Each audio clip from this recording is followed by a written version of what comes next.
The Tuginda's Story, Chapter 9 of Shardik by Richard Adams, read by Celeste Lawrence in September 2020.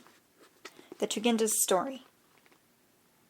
The narrow passage from the landlocked inlet to the Teltherna bent so sharply that it was only just possible for a canoe to negotiate it.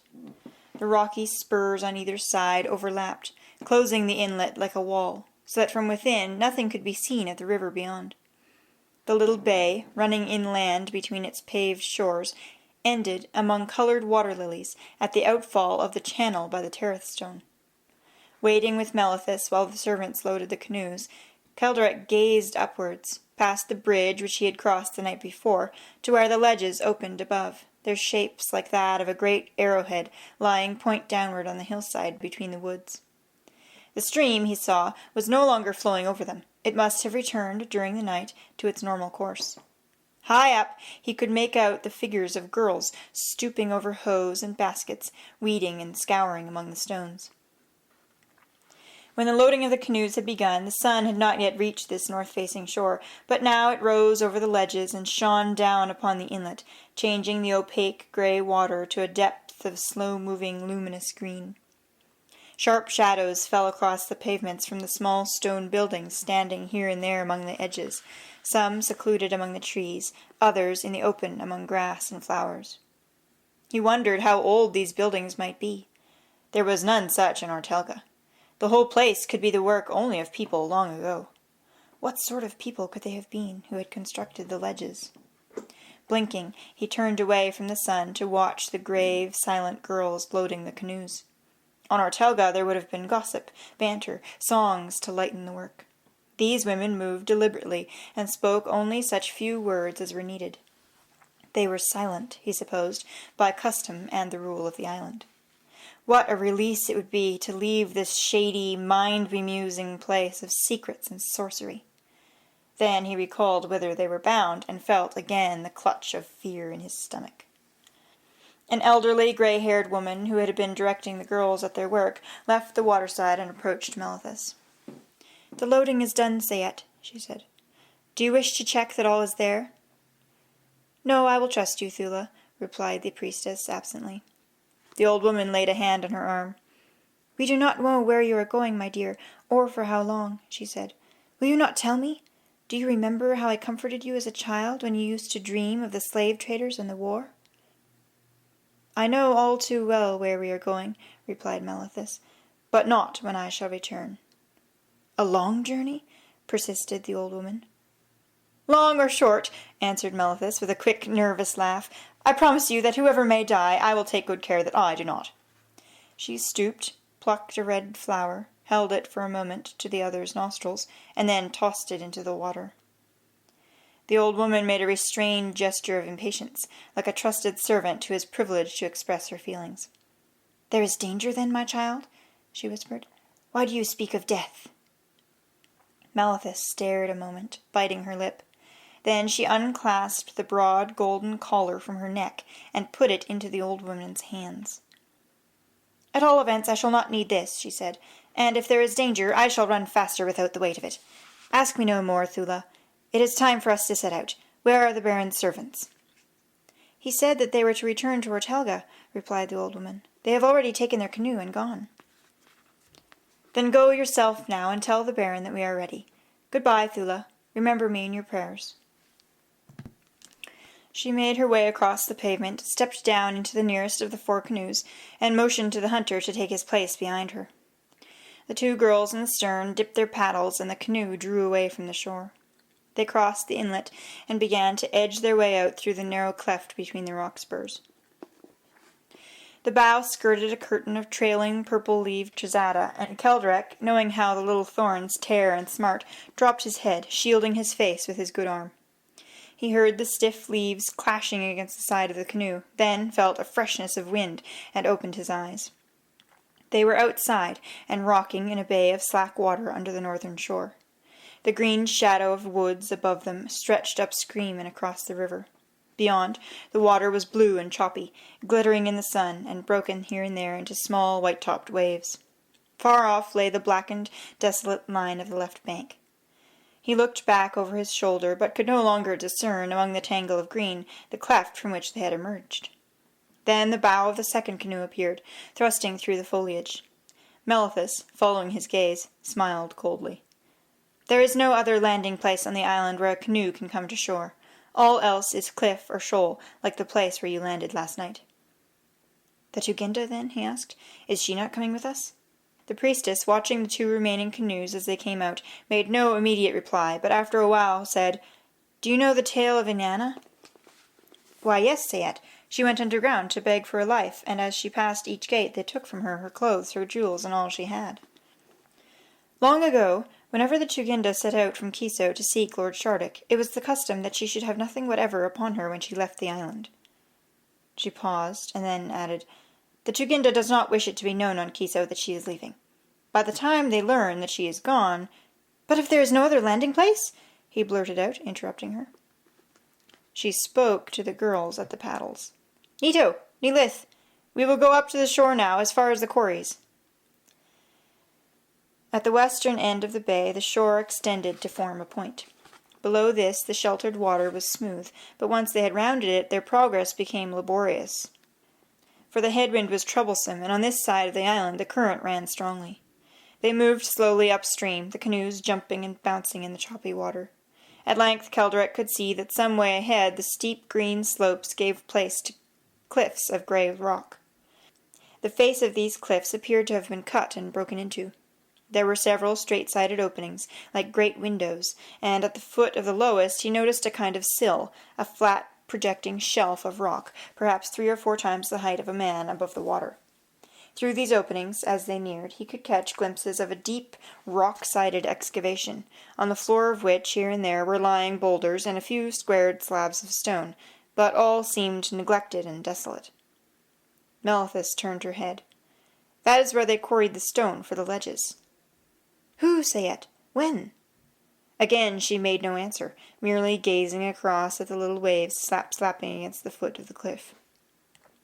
Suddenly Keldrek started, so that the canoe rocked sideways, and one of the girls struck the water sharply with the flat of her paddle to recover its balance. On the flat shelf above them stood a naked woman, her hair flowing loose over her shoulders. She stepped forward to the edge and for a few moments stood looking down, moving her feet for a firm hold. Then, without hesitation, she dived into the deep water. As she came to the surface, the hunter realized that this was none other than the Tuginda. She began swimming gently towards the third canoe, which was already cutting across to meet her. The Baron's canoe had turned away.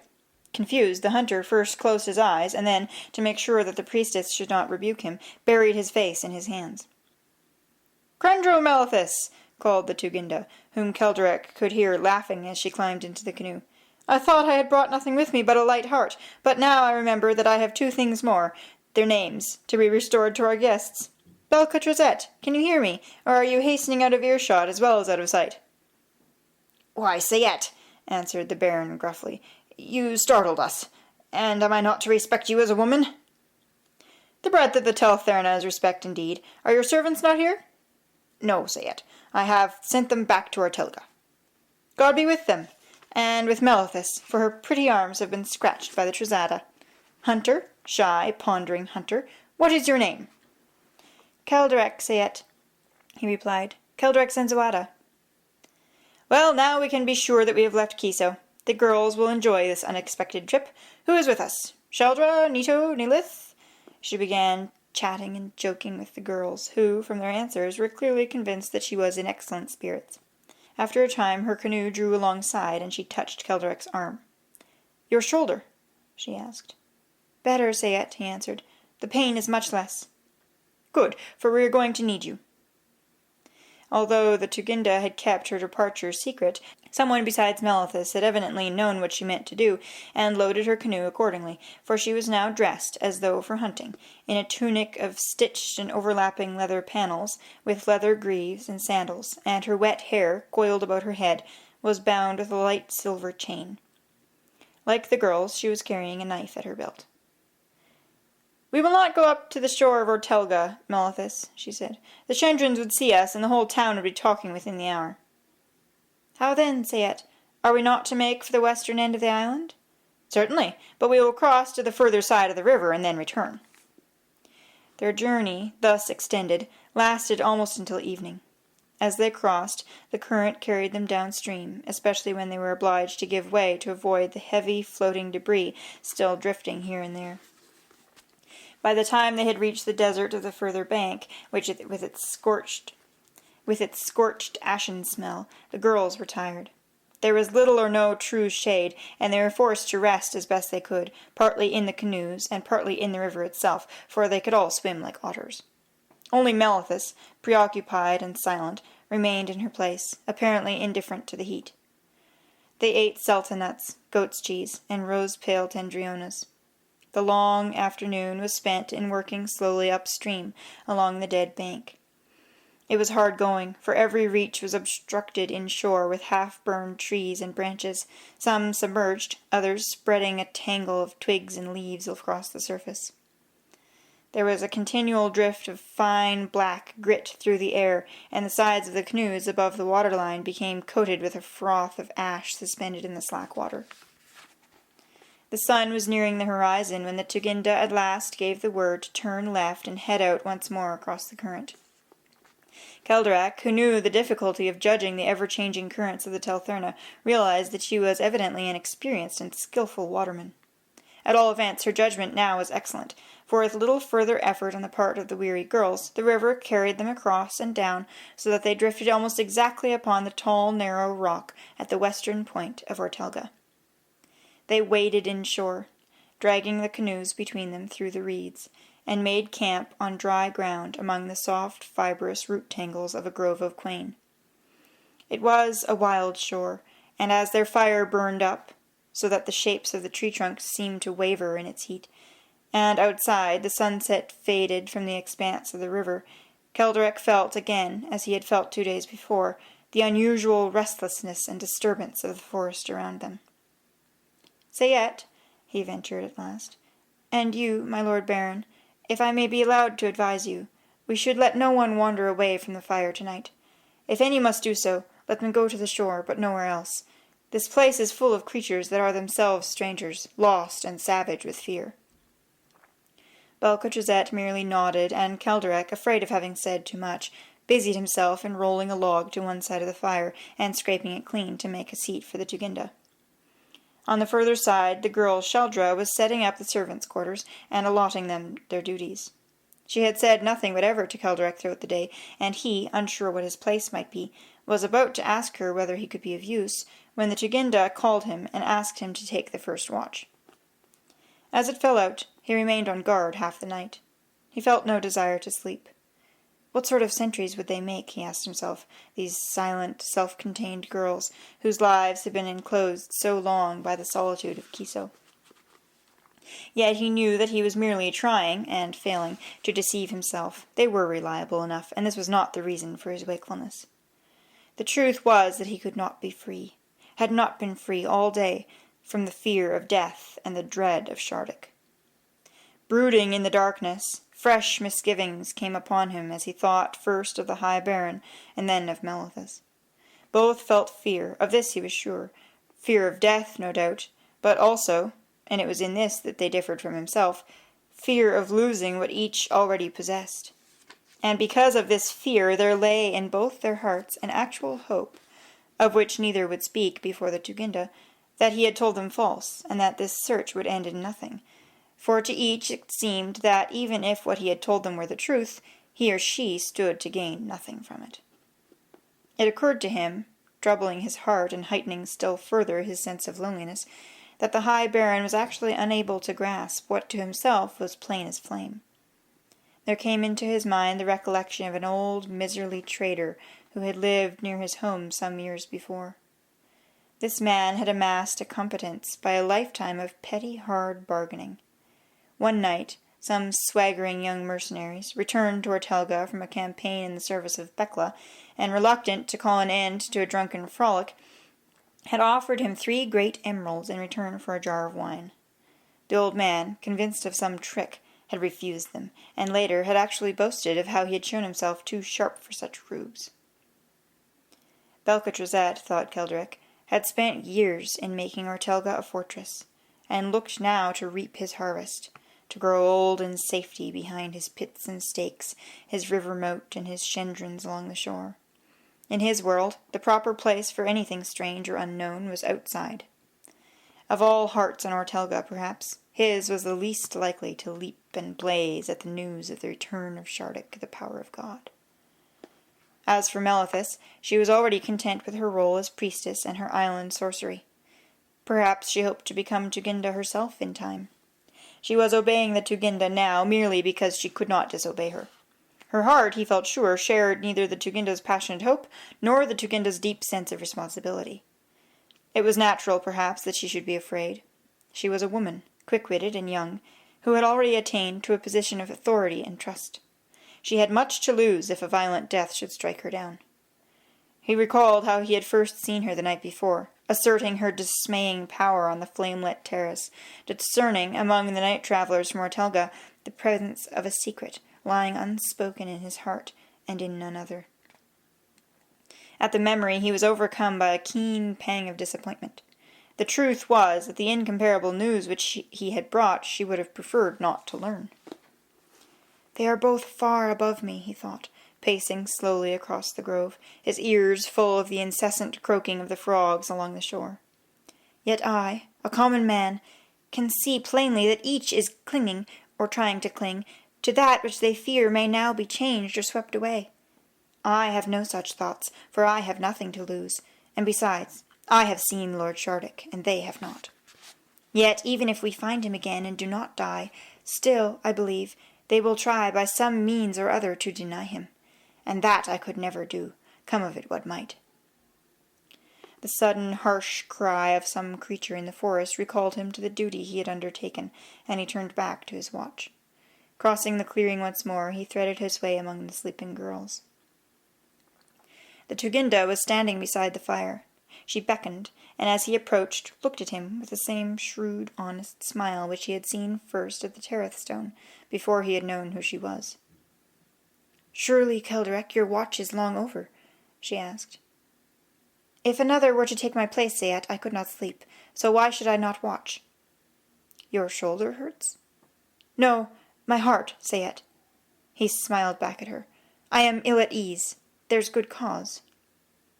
"Well, I'm glad you're awake, Kelderek, play with the children, for we need to talk, you and I." She moved away from the sleepers, and he followed her until she stopped and faced him in the gloom, leaning against a quain trunk. The frogs croaked on, and now he could hear the waves lapping in the reeds. "You heard me say to Melithus and the Baron that we ought to act as though your news were true. That was what I said to them. But you yourself, Kelderek, must know this. If I were unable to perceive the truth that flows from a man's heart into his words, I would not be the Tuginda of Kiso.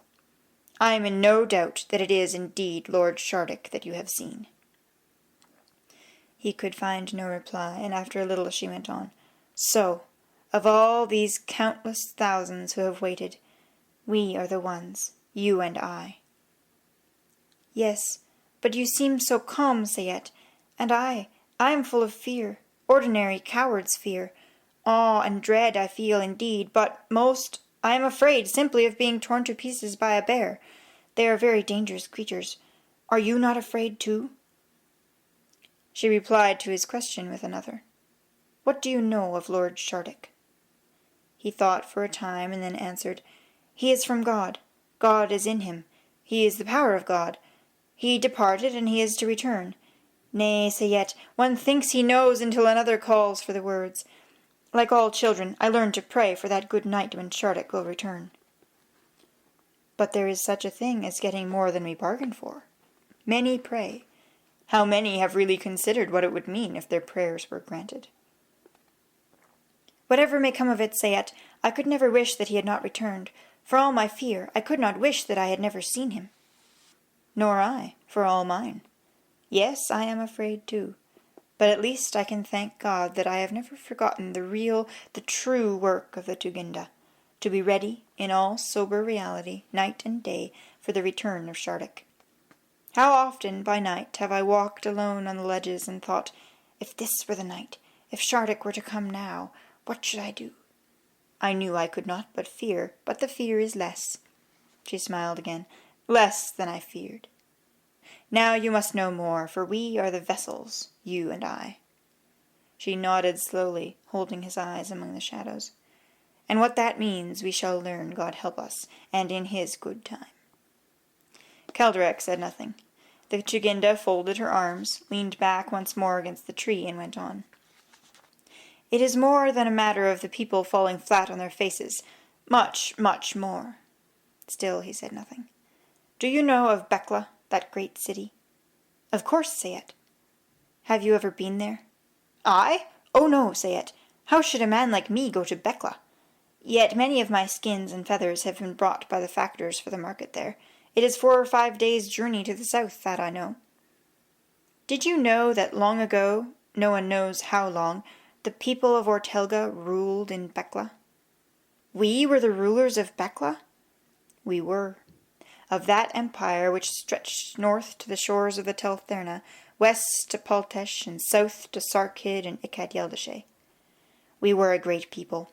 Fighters, traders, and, above all, builders and craftsmen. Yes, we who now skulk on an island in thatched sheds and scratch for a living with ploughs and mattocks on a few pebbly miles of the mainland. It was we who built Bekla. To this day it is like a garden of sculpting and dancing stone. The palace of the barons is more beautiful than a lily pool when the dragonflies hover over it. The street of the builders was full then, of rich men's messengers from far and near, offering fortunes to craftsmen to come and work for them. And those who condescended to go travelled swiftly, for there were broad, safe roads to the frontiers. In those days Shardik was with us. He was with us as the Tuginda is with us now. He did not die. He passed from one bodily home to another. Shardik ruled in Bekla? No, not in Bekla. Shardik was worshipped, and Shardik blessed us from a lonely, sacred place on the borders of the empire, to which his suppliants journeyed in humility. Where was that, do you think? I cannot tell, Sayet. It was Kiso, where the shreds of Shardik's power still cling like rags on a windy hedge. It was the craftsmen of Bekla who made of the whole island a temple for Shardik.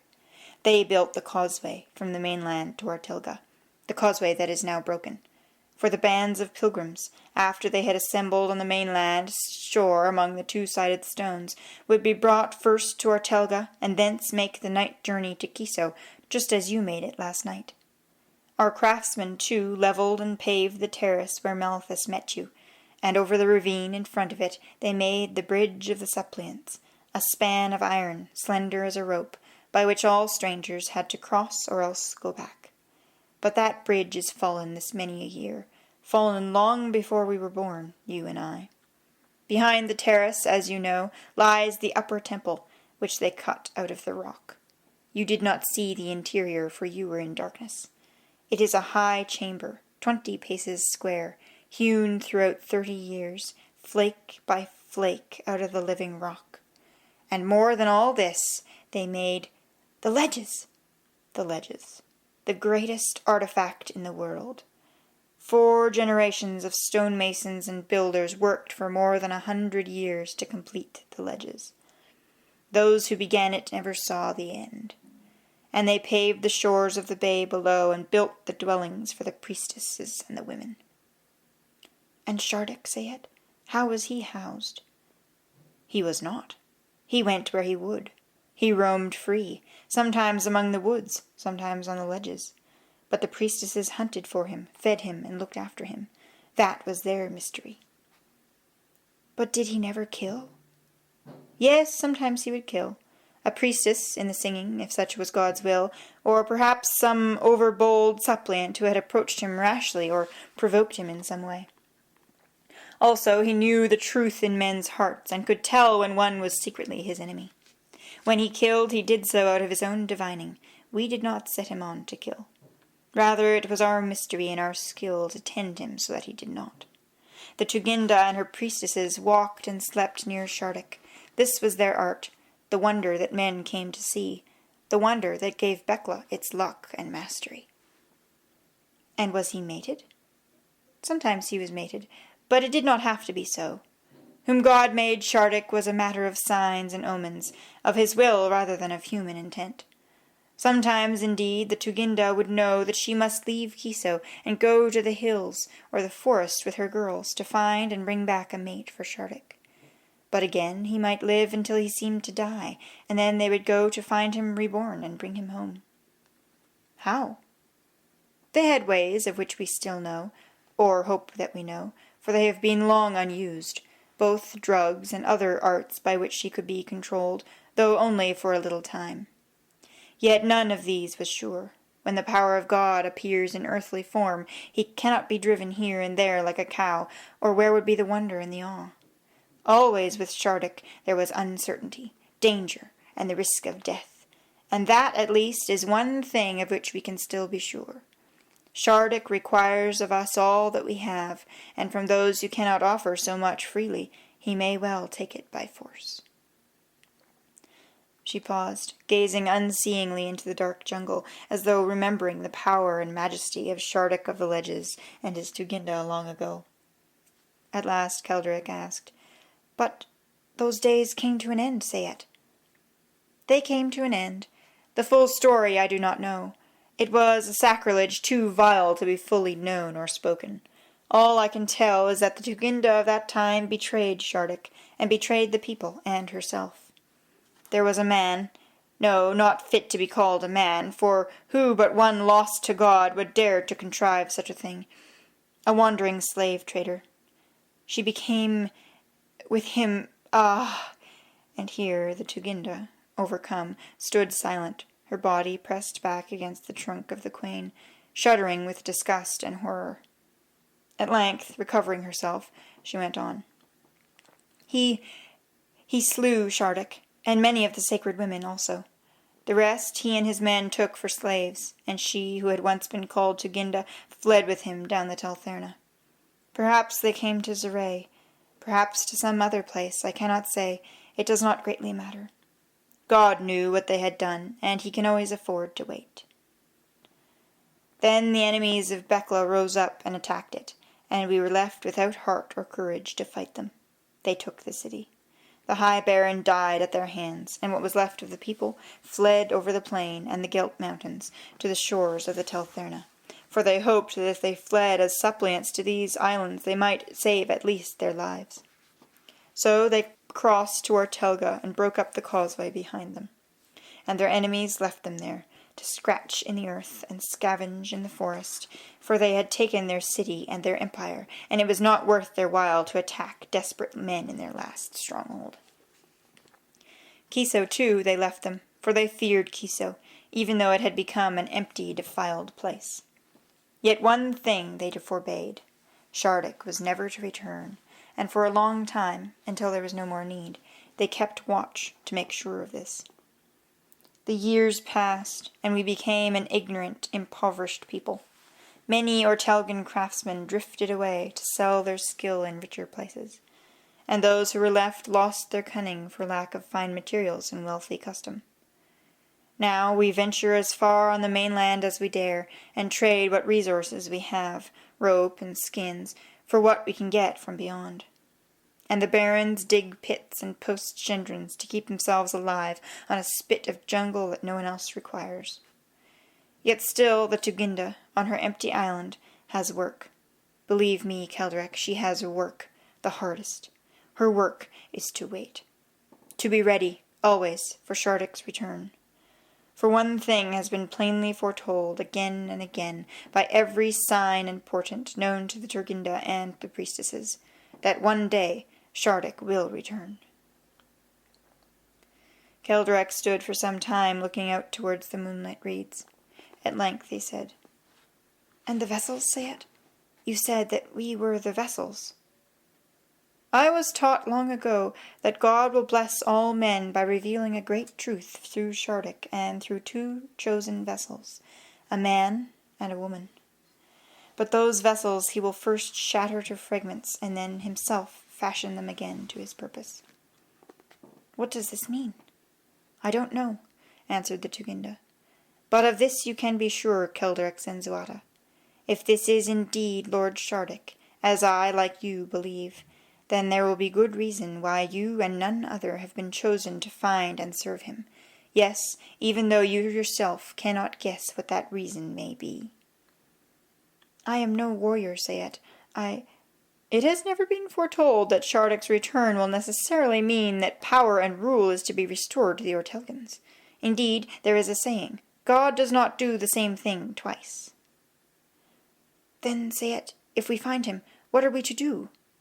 Simply wait upon God, she replied. If our eyes and ears are open in all humility, it will be shown us what we are to do. And you had better be ready, Kelderek, and submit yourself with a humble and honest heart, for the accomplishment of God's purpose may well depend upon that. He can tell us nothing if we will not hear. If you and I are right, our lives will soon cease to be our own to do with as we will. She began to walk slowly back towards the fire, and Kelderek walked beside her. As they reached it, she clasped his hand. Have you the skill to track a bear? It is very dangerous, Sayet, believe me. The risk. We can only have faith. Your task will be to find the bear. As for me, I have learned in long years the mysteries of the Tuginda, but neither I nor any woman alive has ever performed them, nor ever seen them performed, in the presence of Lord Shardik. God's will be done. She was whispering, for they had passed the fire and were standing among the sleeping women. You must get some rest now, Kelderek, she said, for we have much to do tomorrow. As you say, Sayet. Shall I wake 2 of the girls? One alone may give way to fear. The Tuginda looked down at the breathing figures, their tranquillity seeming as light, remote, and precarious as that of fish poised in deep water.